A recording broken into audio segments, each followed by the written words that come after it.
Saludos a toda la comunidad escolar del Colegio Ponceño. Mi nombre es César Polanco y soy presidente del Consejo de Estudiantes del Colegio Ponceño. La juventud ha resurgido como pieza clave para el voto 2020 y por eso mismo hemos decidido hacer nuestra actividad The Election Year Interview, donde estaremos entrevistando al doctor José Víctor Madera, candidato para la alcaldía de Ponce por el Partido Independentista Puertorriqueño. Los estudiantes que estarán haciendo tal entrevista son César Ramírez, de 12º grado, y Naomi Pagán, del 11º grado. Vamos con la primera pregunta. Muchos saludos, doctor. Saludos César, saludos a Naomi. Bueno, doctor José Víctor Madera. Usted fue profesor de español en el Colegio Ponceño durante 5 años, ¿verdad? Del 85 al 90. Así es. Y desde entonces ha sido profesor universitario, ¿verdad? Entonces, ¿qué consejo le daría usted a los jóvenes que al final de este curso se graduarán de la escuela superior? Mira, has hecho una pregunta muy pertinente. En primera instancia, parte de una premisa muy adecuada, que es continuar estudios universitarios. Que eso no necesariamente hay que darlo por hecho, ¿verdad? Así que qué bueno que partes de esa pregunta. Mi recomendación es que mantengan su línea, si se quiere, de lo académico con lo formativo que ustedes, como alumnos del Colegio Ponceño, han tenido el beneficio de tener a través de la formación escolar. Así que hay un elemento que tiene que ver con la ética personal, hay un elemento que tiene que ver con la parte estrictamente académica. Yo siempre le digo a los estudiantes que un buen profesional es excelente, pero un profesional bueno es mejor. Así que en ese sentido, mi recomendación es que se centren claramente en el programa de estudio que van a decidir solicitar en la universidad de preferencia, que mantengan siempre al día una carpeta con los currículos, que sepan cuáles son los cursos que tienen que tomar en la secuencia que corresponde, y por supuesto que cuando ya estén de lleno en los estudios en donde hay tantas variables que a veces no dominamos, busquen ayuda profesional de personas que se han entrenado precisamente para hacer de su vida universitaria una exitosa. Así que esa es mi recomendación inmediata. Muchas gracias. Saludos, doctor. Saludos, Naomi. Usted realizó un excelente trabajo en el Colegio Ponceño y por ello sus compañeros lo eligieron maestro del año en el 1989. ¿Qué recomendaciones les daría a los maestros de escuelas privadas y públicas en estos momentos difíciles para enseñar? Mira, yo creo que uno tiene que ser empático. Todo proceso social, incluyendo el proceso educativo, requiere de una empatía de parte, bueno, de parte de todos, pero principalmente de quien está en posición de evaluar. En estos momentos el país sufre, y particularmente nuestra zona, de lo que ha sido la secuela de los eventos atmosféricos, los telúricos y la pandemia. Ha habido cierto nivel en muchas estructuras educativas, públicas y privadas, de flexibilidad ante el nuevo escenario. Mi recomendación a los compañeros docentes es que esa empatía los lleve a una flexibilidad sin alterar la calidad de la enseñanza. Así que yo creo que se puede combinar perfectamente la sensibilidad en un momento crítico con lo que debe ser el rigor académico, que a fin de cuentas es esencial para sus estudios universitarios y más que para los estudios universitarios, para su éxito en la vida. Muchas gracias por su respuesta. Gracias. Usted es miembro del Partido Independentista Puertorriqueño. Y este año hay un plebiscito de estadidad, ¿sí o no? ¿Por qué cree usted que un Puerto Rico soberano beneficiaría más a Ponce que un Puerto Rico anexado a los Estados Unidos? Mira, me encanta cómo has hecho la pregunta, porque mucha gente parte de la premisa de que todavía está vigente aquel término que se usaba en el siglo XIX de separatista, que llevaba una carga negativa hacia los independentistas. Porque en realidad los independentistas no buscan separarse. Lo que buscan es unirse al resto del mundo en unas mejores condiciones políticas y económicas para hacer negocio con todo el mundo. Esto es una introducción en la contestación, porque en realidad lo que quiero plantearte es que ya dentro de lo que se ha trabajado a nivel del Congreso en 1988, en las vistas de Ben Johnson, se estableció muy claro que en una transición hacia la independencia, lo primero que se haría sería un tratado de amistad y cooperación entre el pueblo de Estados Unidos y el pueblo de Puerto Rico. Y eso tiene que ser claro. Y eso me sirve de introducción para decirte que precisamente el gran eje económico inconcluso que ha tenido la ciudad, que es el puerto Rafael Cordero Santiago, de transbordo con una zona de valor añadido, ha tenido en la discusión pública el reconocimiento de múltiples sectores de que sin los poderes fuera de las leyes de cabotaje no va a ser tan productivo como pudiera ser, liberado de esas leyes que básicamente nos dominan desde 1917. Así que en ese sentido es importante entender que aunque se pueden hacer adelantos aún con un brazo, con los dos brazos podríamos llegar al fin del mundo con el pueblo. Así que en ese sentido, si me permites, en ese sentido, es que me entró una llamada, me disculpan. En ese sentido te puedo adelantar que con un Estado independiente, un Estado soberano o una república asociada, en donde se negocien los poderes, uno de los elementos fundamentales que posicionaría a Ponce ventajosamente, y no te digo ya en Puerto Rico, en el Caribe completo, es la capacidad que tendría de tener un puerto al máximo de su capacidad para hacer negocios con el resto del mundo.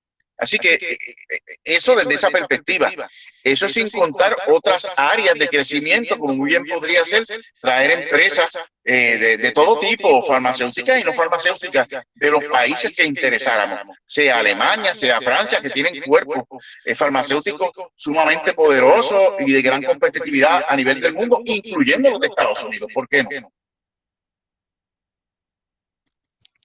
Chévere, muchísimas gracias. Usted ha sido candidato 3 veces en los años 2002, 2008, 2012 y 2020 a la alcaldía de Ponce y ha recibido menos del 3% de los votos. ¿Por qué usted o su partido vuelven a postularlo si ya el pueblo ponceño no lo ha favorecido antes? Mira, esa es una gran pregunta. Y es una pregunta difícil de contestar, pero todo tiene su razón. Lo primero que te voy a indicar es que en un país que es dependiente en un 70%, hablar de independencia para muchos suena a un contrasentido. Así que esas relaciones porcentuales a nosotros no nos desaniman, porque es obvio. Es más, ustedes recordarán de su clase de historia de Estados Unidos que meses antes del Boston Tea Party, los independentistas de las 13 colonias se podían contar con los dedos de la mano y sobraban. ¿Qué es lo que motiva a que haya cambio? Pues las condiciones económicas. fue lo que pasó en las 13 colonias, fue lo que pasó en Latinoamérica, y es lo que ha pasado, bueno, fue lo que pasó en la Revolución Francesa y es lo que pasa en el mundo. Bien, así que en ese sentido, yo tengo bien claro que un número que no representa mayoría no necesariamente es un número que puede determinar política, en términos, ¿verdad?, de lo que debe ser el destino final del país. Ya entonces, dirigiéndome a Ponce, te puedo decir que nosotros tenemos unas asambleas internas, como la tienen otros partidos. Y en el caso de Ponce, unánimemente se determinó que este servidor fuera el candidato. Posiblemente has trabajado los porcientos de la candidatura a alcaldicia y lo has hecho muy bien. No obstante, habrá que recordar que para las elecciones anteriores yo corrí para la Cámara por el precinto más grande de Ponce, el precinto 61, y dentro de mi partido, fui el candidato que más votos y por ciento obtuvo a nivel distrital en todo Puerto Rico. Y en ese sentido, prácticamente cuadrupliqué lo que eran votos a nivel de alcaldía en un solo precinto. Y eso es un elemento matemático objetivo que supondría que hay perspectivas de crecimiento ante el nuevo escenario económico. Y lo que quiero es que estén bien pendientes, porque los escenarios económicos determinan muchas veces cuál va a ser el comportamiento electoral. Y el Comité de Ponce en asamblea unánimemente determinó que ante ese nuevo escenario, la persona, y lo digo con mucha humildad, que en estos momentos posee las herramientas para hacer lo que hicimos en la próxima elección y tener un crecimiento exponencial, es este servidor, José Víctor Madera. Así que es una decisión consensuada, es más, ni siquiera te tengo que decir consensuada, fue unánime y parte del nuevo escenario económico que vive la ciudad y que vive el país. Muchas gracias por su respuesta, doctor. Gracias, Naomi. Ok. Algunos han pensado, ¿verdad?, que un profesor universitario no necesariamente tiene la experiencia para ser alcalde. ¿Cómo convencería a los electores de que usted sí tiene la capacidad y el conocimiento para gobernar un municipio que ha tenido serias dificultades fiscales en los últimos años? Mira, tu pregunta es bien interesante y tengo que hacer un contraste. Esa misma pregunta que tú me diriges a mí, se le podría dirigir a la alcaldesa, que es dentista, o al doctor Irizarry Pavón, o al doctor Rodríguez Ramos, que son médicos. O sea, es el mismo principio, pero yo te voy a explicar por qué. Porque yo poseo unas herramientas que incluso los demás compañeros que estamos con buena fe tratando de ser candidatos y lograr el favor del pueblo en Ponce, yo te puedo decir que si hago un contraste con ellos, y lo digo sin abrogarme nada, poseo una experiencia administrativa que ellos no tienen. Tal vez lo que ustedes no saben es que más allá de profesor, yo he sido decano tanto de asuntos académicos como de asuntos estudiantiles en la Universidad de Puerto Rico. Eso implica que he tenido que manejar presupuestos millonarios, trabajar con auditoría de diferentes agencias del gobierno, por darte dos ejemplos. En otras ocasiones he tenido que fungir como rector interino, lo que quiere decir que he tenido a cargo temporariamente un recinto de la Universidad de Puerto Rico. Pero además de eso, yo he presidido juntas de subasta, he dirigido propuestas. Tal vez la imagen que tienen muchas personas de este servidor es que solamente ha limitado su función profesional al salón de clases, cosa que de por sí para mí es grandiosa. ¿Bien? Pero hay mucho más que eso. Creo que te he hecho un recuento breve, pero te puedo decir que yo he trabajado con fondos millonarios, nunca he tenido un señalamiento público. Eso incluye trabajar con todo el aparato de assessment de todos los componentes a nivel del recinto de la Universidad de Puerto Rico. Y yo creo, y lo digo, ¿verdad?, con respeto a los demás compañeros que también están optando por la alcaldía, que ninguno tiene esa experiencia para administrar fondos públicos millonarios sin un solo señalamiento. Así que básicamente, bueno, y lo de la Junta de Subastas, ustedes saben que por las subastas es que se va mucho del dinero en los famosos change order o adjudicándola a terceros que no necesariamente tienen las competencias para ejercer lo que exige el contrato. Y de ahí vienen las contrataciones o las subcontrataciones a terceros para hacer el trabajo del que se gana la propuesta, pero no sabe hacerlo. Así que yo te garantizo que tengo mucha experiencia en la gerencia pública, no he tenido señalamiento y eso es una ventaja que yo tengo sobre los demás candidatos. Ok, muchas gracias. Gracias a ustedes. Ponce es uno de los municipios más endeudados de Puerto Rico. ¿Cuál es su plan para el repago de la deuda pública y que no siga aumentando? Mira, en gran medida la deuda pública se debe a que los presupuestos se han sobreestimado. ¿A qué se refiere eso? A que los presupuestos tú los desarrollas a base de lo que tú proyectas que va a entrar a las arcas municipales. Y desgraciadamente los presupuestos de los últimos 2-4 años han sido todos deficitarios, ¿verdad? Han tenido déficit. ¿Por qué? Porque se han proyectado unos ingresos que realmente todo el mundo sabía que no iban a entrar. Y por ahí es que empieza parte del problema económico, de crear unos presupuestos, fíjate lo que dice la palabra, presupuestos que no son reales. Porque hay menos gente, porque hay menos captación, porque la economía se cayó, por muchas razones. Uno podría plantear que no iba a haber la capacidad económica para manejar el presupuesto que se había planteado, ¿verdad? Por el gobierno municipal de Ponce. Así que eso de arrancada. Mi propuesta es iniciar con una auditoría forense. ¿Y qué es eso de una auditoría forense? Una auditoría forense es una auditoría en donde se va a examinar cómo se ha manejado conforme a la ley, conforme a los reglamentos, el presupuesto. Yo te puedo decir que en gerencia pública hay lo que se llaman potes, ¿verdad? O partidas presupuestarias, en donde tú puedes jugar y mover de una cuenta a otra, pero hay otras que no. Y particularmente es mucho más problemático si son fondos no recurrentes. Así que en ese sentido, no recurrente es que no se van a repetir ya en un momento determinado por alguna razón, alguna propuesta, pues, por alguna ayuda federal, por lo que sea. Y en esa línea, pues desgraciadamente podemos decir que podríamos tener hallazgos, y digo desgraciadamente porque uno quisiera que no, pero uno podría pensar que la auditoría forense va a determinar cómo se ha manejado negativamente parte de esos fondos, tal vez no con mala intención, pero se ha puesto a lo mejor en una partida que no responde necesariamente al interés de las necesidades del pueblo. Y esa auditoría forense es la que le debe dar un cuadro en los primeros 90 días, en este caso a este servidor. El que diga por ahí que al otro día tiene los empleados 100% trabajando. Saben que hay unos empleados que están a tiempo parcial. O que han podido resolver gran parte del problema, no, perdónenme, pero no están diciendo la verdad.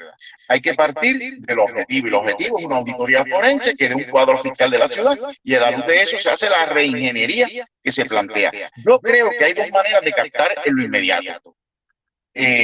Algunos fondos que ayuden en esos primeros 100 días, y es mejorando la captación del IBU, que en el país está en 60% por debajo de lo que debiera. En otras palabras, nosotros nos cobran el IBU, pero no lo revierten al fisco los que nos los cobran. Eso es que esa conexión hay que, o más bien esa captación, hay que mejorarla grandemente. Y lo otro es que hay que cortar una serie de contratos.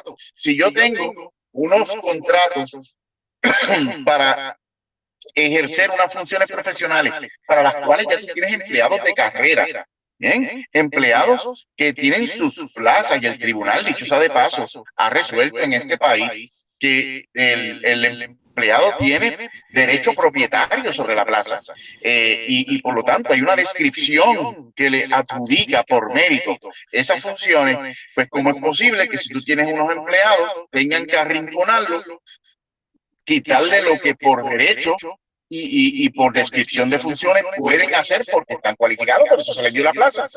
Y se las tengas que dar a un tercero con unos contratos que son millonarios. Eso es insostenible. Así que por esas dos líneas hay que la revisión inmediata de contratos en áreas en donde tenemos los recursos en el propio municipio y por otro lado mejorar la captación del IBU. Me parece a mí que son las dos maneras de llegar al fondo inmediatamente en esos primeros meses de gerencia pública. Creo que de alguna manera me ha acercado a la pregunta. Si no está satisfecha, me la puede rehacer o preguntarme en algún otro apartado al respecto. Todo bien, muchas gracias. El año pasado, ¿verdad? En el 2019, Ponce tiene una tasa de 11.6% de desempleo. ¿Cuáles son los proyectos de mayor prioridad que Ponce necesita para su desarrollo económico y social? Mira, en el pasado lunes yo presenté, dicho sea de paso, el único candidato que ha presentado públicamente su programa para Ponce es este servidor.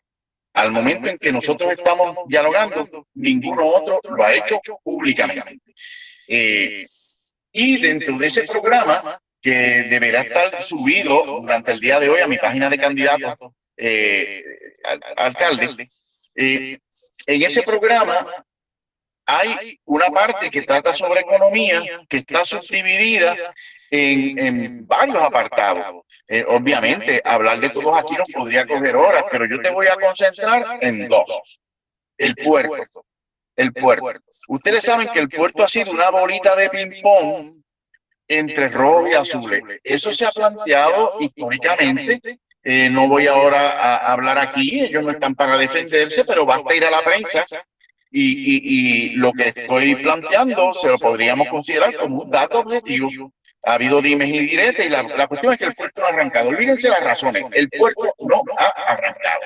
Así que nuestra propuesta es una propuesta medible, es una propuesta que no improvisa, es una propuesta que parte de un estudio que hizo un componente que tenía miembros privados y gobiernos municipales, DISUR, por su sigla, y DISUR hizo un estudio hace unos años atrás en donde se planeaba en los terrenos de lo que eran las petroquímicas en Peñuelas establecer una fábrica fotovoltaica, una fábrica de paneles eléctricos.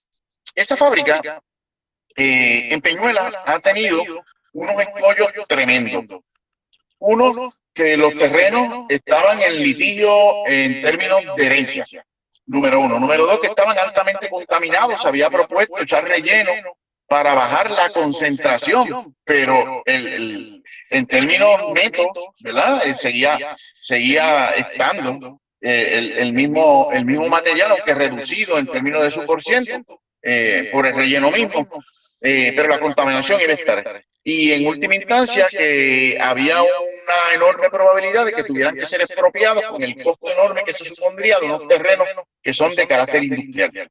En el caso de los terrenos del área de valor añadido del puerto de Ponce, esos terrenos son perfectos. Primero, no están contaminados. Segundo, no hay que expropiar, no están sujetos a herencia. Mira, están hechos para poner ahí esa fábrica. Y esa fábrica es la primera fase que estamos proponiendo. Bueno, esa fábrica tendría a su vez 3 fases de producción. Una fase inicial una fase inicial de tipo industrial, una fase secundaria de tipo doméstico y una tercera y última fase de exportación hacia las Antillas Menores y parte de Sudamérica. Ese estudio está hecho, ¿bien? Y lo hizo DISUR y está vigente. Y así que con esa fábrica en producción, vas a empezar a crear una actividad económica que eventualmente te va a habilitar para lo que es la segunda fase de mi propuesta. Esa fase ya yo le he dialogado con economistas como el doctor Edwin Irizarry Mora, del Colegio de Mayagüez, como el amigo Rolando Emanuel, un prestigioso abogado de la ciudad y que conoce muy bien, vamos, y él, que ustedes han visto en las noticias, que trabaja el tema de la Junta de Control Fiscal y que la ha llevado a los tribunales, incluso a Boston. Coincidimos en una conversación de que lo ideal en esa segunda etapa sería unos almacenes de distribución que no estaban contemplados en el plan original, pero hay que ganar tiempo.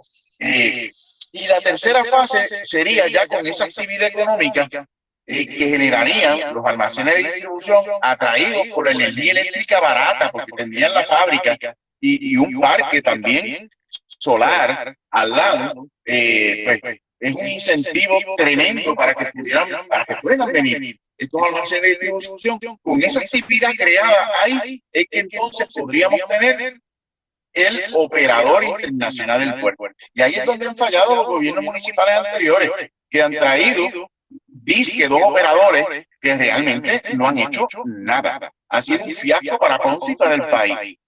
Y es entendible. ¿Y por qué es entendible? Porque, y viene la palabra que les voy a usar, el pastizal que hay ahí ahora no va a traer ningún inversionista. Tú tienes que ir generando para traer inversionistas actividad económica. Así que nuestra propuesta son tres fases. La fase de la fábrica con la finca solar. Esa fábrica y finca solar le deben dar energía eléctrica barata a la segunda fase, que son los almacenes de distribución. Y con los almacenes de distribución y la actividad económica que generarían, se podría entonces buscar un verdadero operador internacional del puerto, que es el que se va a encargar entonces de abrirlo al mercado para atraer las fábricas de valor añadido. Que el valor añadido no es otra cosa que se traen unos productos a medio terminar en alguna etapa de su producción, se ensamblan y luego se envían a otro país para otro tipo de ensamblaje hasta que finalmente se termine el producto. Eso es lo que se llama valor añadido y que es lo que se ha propuesto. Y finalmente pues tenemos el puerto, ¿verdad? Que por donde entrarían y saldrían. Y lo segundo es buscar algún tipo de paliativo, porque sabemos que el turismo en Ponce se ha estancado por el asunto sísmico. Y estamos proponiendo, entre otras cosas, dos tipos de turismo. Un turismo amigable, ¿verdad? Y vamos a decirlo así, ecoturístico, vamos, una actividad ecoturística que incluya un polo diferente a los que se ha examinado anteriormente en gobiernos previos y que fueron buenos, pero no fueron suficientes. Y me refiero a un polo que parta de Ponce y termine en Arecibo. ¿Por qué? Porque en ese corredor ecológico tenemos ecoagricultura, tenemos ríos, tenemos cuevas y hay espeleólogos que han propuesto desarrollarlas, velando siempre el asunto geológico y el asunto antropológico. Hay petroglifos indígenas, sobre todo en Ponce, en Guado y en Arecibo. Ese corredor estaría también conectado a un segundo corredor que iría desde el Museo de Tibes, que hoy es un desastre, es un adefesio, no está funcionando, y que se convertiría también en un laboratorio de investigación, conectarlo con otro corredor hasta Maricao. Déjeme decirle, esto parece algo que viene al lado por los pelos, pero no. Ya hemos hecho investigación y ustedes no tienen idea. Miren, para que tengan una idea, hace 2 semanas había unos japoneses pernoctando en el área de Maricao, en caseta. ¿Y saben por qué estaban pernoctando? Porque no tenían dónde quedarse. ¿Qué es lo que ha pasado ahí? Que sí tenemos un turismo, gente que googlea de cualquier parte del mundo y llega aquí buscando, pero no hay nada estructurado. Nuestra propuesta es que como hay ya compañías privadas que tienen eso desarrollado, pero mucho más que el Estado, sea municipal o sea estatal, incorporarla a un plan de trabajo en donde haya un joint venture, ¿verdad?, entre municipios y empresas privadas para dotar a esos dos corredores de una articulación adecuada para traer el turismo nuevo. Bien, y lo otro es un turismo deportivo. Ponce goza de unas facilidades deportivas e históricas extraordinarias por su arquitectura, como el Coliseo, ¿verdad?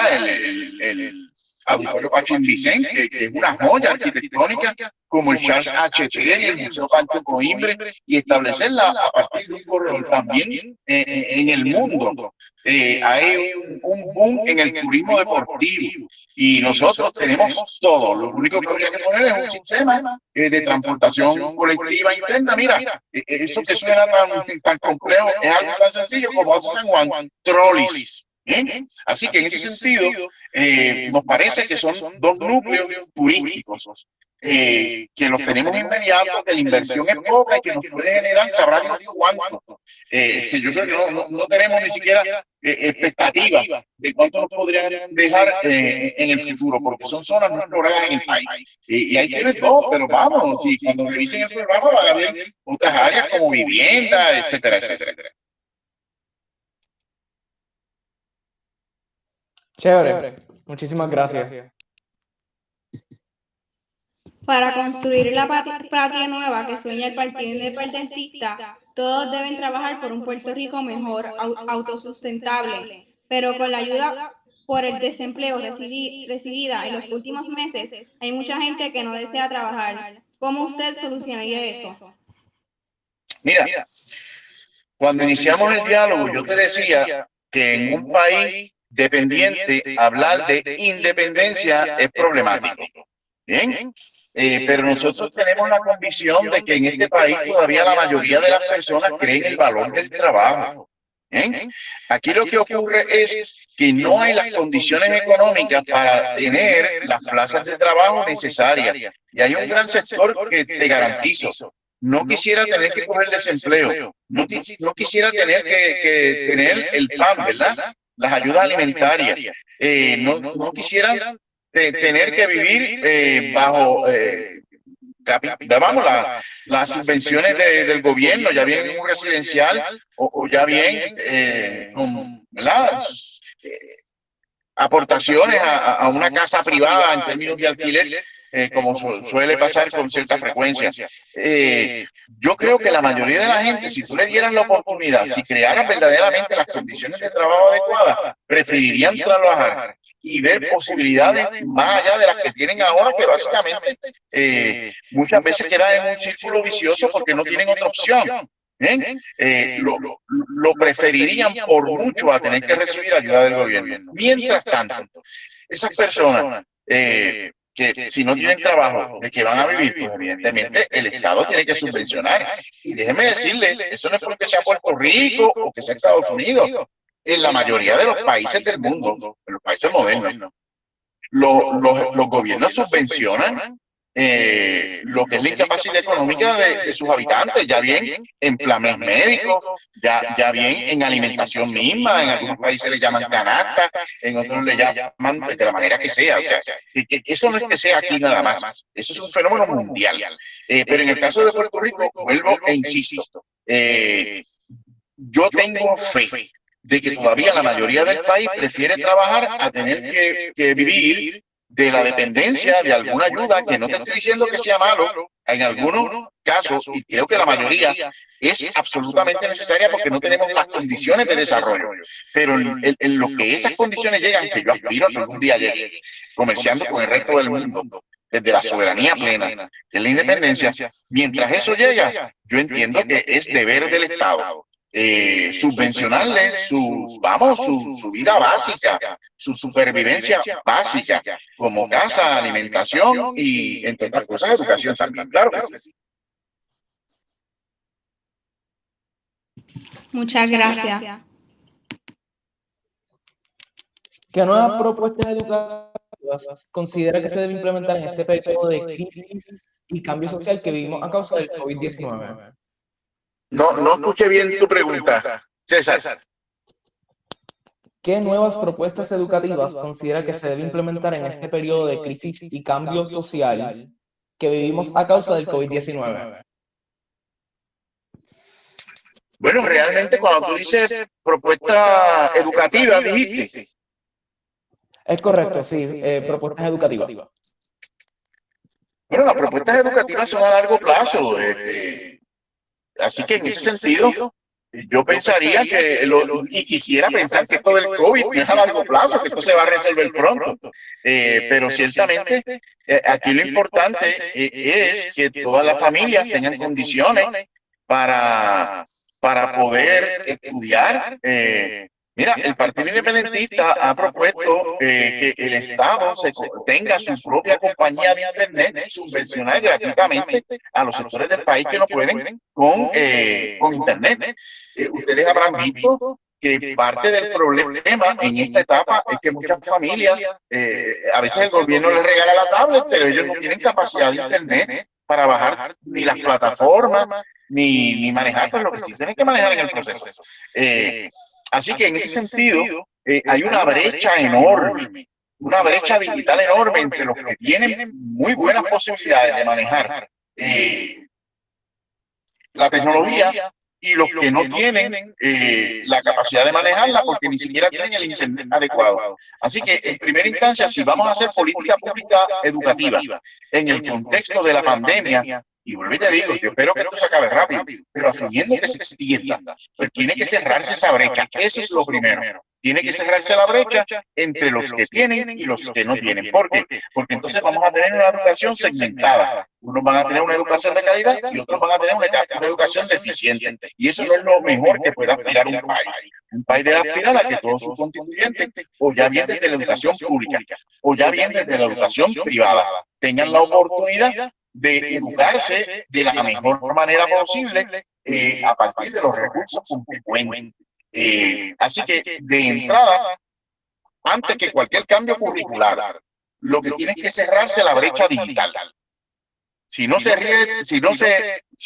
cierra esas enormes diferencias entre los que tienen y los que no tienen, por más que se reevalúe el asunto curricular, no creo que vayamos para ningún lado. Bueno, y por supuesto, ya en términos curriculares, pues tendríamos que entender que esta experiencia del COVID nos debe enseñar a manejar unos elementos salubristas como colectivo, como país, y que de esta experiencia aprendamos, pero todavía a mí me parece que insertar esto a largo plazo en un currículo, tendríamos que, desde mi punto de vista como educador, tendríamos que esperar un poco más para ver cuál es esa realidad objetiva con la que nos vamos a quedar para entonces hacer los arreglos curriculares que se necesiten para atemperarlos a la nueva realidad. Pero en estos momentos estamos dentro de la realidad. Y dentro de esa realidad, lo inmediato es cerrar la brecha y que todos tengan la oportunidad de una educación accesible. Muchísimas gracias. Me informan que para las próximas 3 preguntas solo va a tener 1 minuto para contestar, pero que no va a ser penalizado. El Partido Independentista defiende la autonomía universitaria. ¿Defienden ustedes también a la autonomía que hoy tienen las escuelas privadas? Algunas de las cuales, como el Colegio Ponceño, son propiedad de las familias cuyos hijos estudian allí. Oh, claro. Claro que defendemos la autonomía. Dicho sea de paso, en estos días, nuestro candidato a la gobernación, el licenciado Juan Dalmau, lo dejó claro. No es lo mismo lo que se planteó en el Senado de las iglesias escuelas. Eso es otra cosa que una educación privada, secular o no secular. Así que esto es una tradición desde el siglo XIX en Puerto Rico. El PIB no se opone a eso, todo lo contrario. Nos parece que es bueno que haya un sistema privado y un sistema público de enseñanza como en casi todos los países del mundo. Muchas gracias. Durante los pasados años se ha visto que la juventud de Puerto Rico ha comenzado a involucrarse de distintas maneras en asuntos políticos. Quieren lograr un cambio en nuestro gobierno. Entonces le pregunto, ¿qué iniciativas tiene usted para que los jóvenes continúen con esta mentalidad innovadora y logren el cambio que tanto anhelan para las futuras generaciones? Bueno, las primeras iniciativas, si la vamos a ver desde el punto de vista político, la tienen que tener los partidos políticos y darle espacio a los jóvenes. Y no espacio para ir a pegar pasquines ni hacerle favores a los que son candidatos. Es espacio en instancias decisionales. Y yo tengo que mirar el espejo de mi partido para estas elecciones. Nosotros tenemos muchos candidatos a alcaldes que no llegan a los 30 años. Tenemos en otras instancias candidatos distritales jovencitos también. Yo los invito a que puedan entrar a la página del Partido Independentista Puertorriqueño y van a ver ahí todas las candidaturas de jóvenes un poquito mayores que ustedes, pero todavía jóvenes, ¿verdad? Y tenemos un núcleo de jóvenes, mujeres también. Hay una papeleta completa que es de mujeres en Salinas y te puedo garantizar que si los partidos políticos y el país quiere que los jóvenes se inserten en los asuntos propios del país, tienen que darle la oportunidad, pero de verdad, no de aguaje, de verdad. Y eso incluye darle espacios de importancia dentro de la estructura de los partidos políticos. Muchas gracias por su respuesta. Gracias. Gracias a ustedes. ¿Cuál es su logro más importante como educador y en el plano personal? Perdóname. ¿Cuál es su logro más importante como educador y en el plano personal? Bueno, como educador, mire, esa pregunta nadie me la había hecho, está bien difícil, ¿sabe? El logro más importante como educador es saber que después de tantos años enseñando, yo todavía siento que nunca he sido injusto con un estudiante. Eso te lo digo de corazón. Y eso para mí es un logro, porque implica el respeto que yo le tengo a mis estudiantes. Y en mi plano personal, yo creo que el logro mayor es tener una familia cristiana, una familia, ya yo tengo cuatro nietas, 2 hijas, mi esposa, mi hermana, mi sobrina. Y como ven, yo soy casi el único varón. Y el logro más importante en ese plano personal es saber que tengo una familia que me quiere, que yo la quiero y que desde la perspectiva cristiana pensamos en que las posibilidades de un mundo mejor son reales. Muchas gracias. Muchas gracias al doctor José Víctor Madera. Muchas gracias al doctor José Víctor Madera por...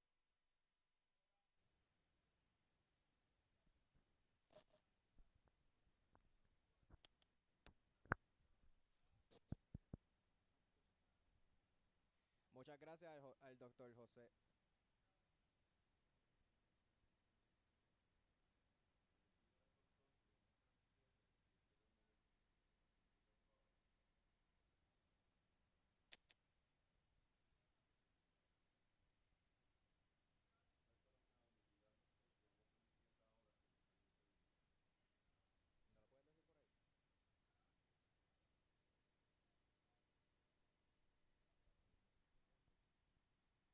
Espero unos minutitos. ¿Me escucha? Claro que sí. ¿Me escucha? 1, 2, 3, probando. Ahora, estoy como que aguantándolo más ahí. 1, 2, 3, probando. 1, 2, 3. 1, 2, 3, probando. Probando el micrófono. 1, 2, 3, probando el micrófono. 1, 2, 3, probando el micrófono. Se escucha Gracias al bajito, doctor pero se José escucha. Víctor Madera, candidato para la alcaldía de Ponce por el Partido Independentista Puertorriqueño. Y de parte del Consejo de Estudiantes del Colegio Ponceño, le deseamos mucho éxito en su campaña. Síganos en todas nuestras redes sociales a través de Facebook en el Consejo de Estudiantes del Colegio Ponceño y Instagram por @cpconsejo. Muchas gracias por su atención.